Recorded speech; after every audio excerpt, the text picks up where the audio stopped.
Episode 8 of Severance just ended, and man, am I fired up. If you haven't seen it yet, scroll off because spoilers are coming. Miss Kobel created the entire severance procedure. Now, before we dig into that, we got to go back a little bit. Now, we don't really see Miss Corbell a lot in season 2. The last time we kind of saw her was when she was in her car just staring at that sign that said Salt's Neck, just ready to take that journey. But why?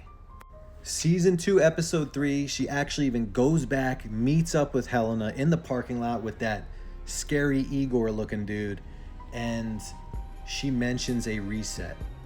And right when she mentions that reset, she gets spooked, she gets back in her car, and then it all clicks for her. She's done with this. That reset would probably wipe her entire memory out, so it's a good thing that she bailed immediately. Which brings us to episode 8.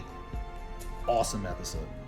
A deep dive into Miss Kobel's entire existence, her upbringing as a child from right now, and exactly what is going to happen in the episodes to come. This show is so sick. There is a lot to unpack here, so bear with me. So we see that she reaches this old, rundown type of like ocean port town, kind of like an abandoned town. And she gets out of the car. She's been driving for a while, brushes those teeth, uses water, rinses, throws the water bottle right on the ground. She has no respect for this place. She hates it. She despises it, and we see why. There's a dude huffing something in a brown paper bag, which we find out is ether towards the end, which this town was producing and Miss Kobel was a huge part of.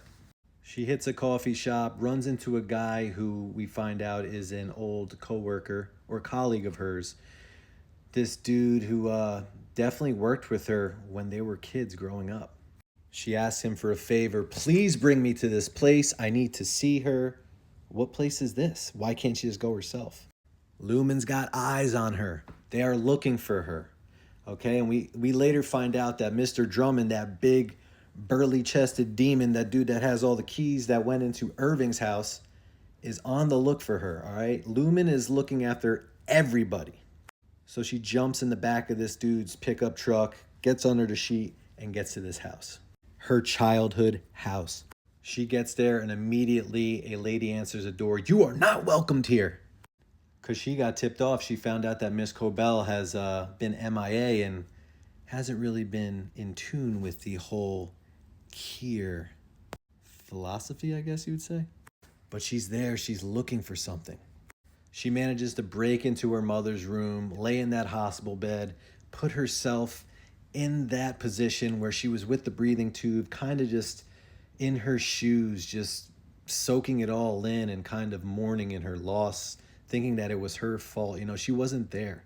She was so invested in Lumon and just constantly going up and up, while her mother was dependent on this breathing apparatus, all because in that town they were making ether and she was a part of that. So she feels horrible. She wasn't there for her mother. And what was cool is her and that man end up, hitting the ether together, reminiscing, hey, we haven't done this since we were 8. 8 we were doing this? A little smoochy poo too. But then she gets this feeling. As she went into her childhood room, she realized that all of her memories and belongings were gone. You don't live here anymore. I do, is what the lady said. But she wouldn't just throw it out, would she? No. She goes into this outside pantry, sees all of these things, these preserved foods, her belongings, and finally she digs deep enough to where she comes to a head of Kier, of an award, and she gets under there and she sees her notebook is in there, which she rubs in a sissy's face and says, look, I created this severance process. Me. Jane took it from me. I got no credit. I was telling you all along. But her, being this Egan purist, was like, this is amazing. Tries to throw it in the fire. Because she knows she's taking this whole operation down. So we see she finally takes off in a pickup truck, returns Devin's calls, been calling her off the hook, and gets Marquez on the phone. Tell me everything. At this point, Harmony is ready to take down Lumon. Her character is going to do an entire 180 and shit's about to go down.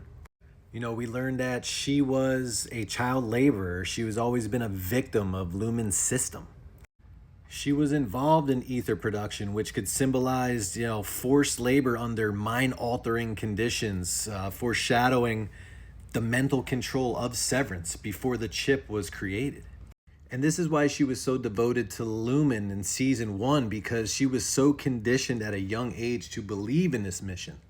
I think she invented the severance process as a tool for good, for trauma, extreme stress, people, going through the ringer. And, just she was trying to get this scientific breakthrough for compartmentalizing memories and to bring you back to those good times.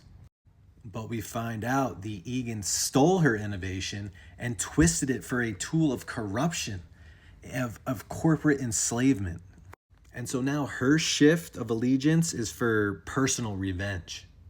And she is going to use Mark S for that revenge, baby.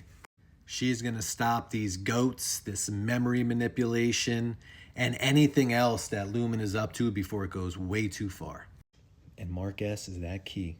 And I know I left a bunch of stuff out there. There's just so much to unpack for another video, but she was a victim, a scientist, a believer.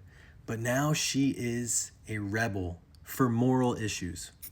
She's got a chance to bring Lumon down from within using Mark S. And my God, is it about to get spicy up in here. So share your thoughts. What do you think about Severance? I think it's an amazing show. And just what do you think's in store for the next couple of episodes?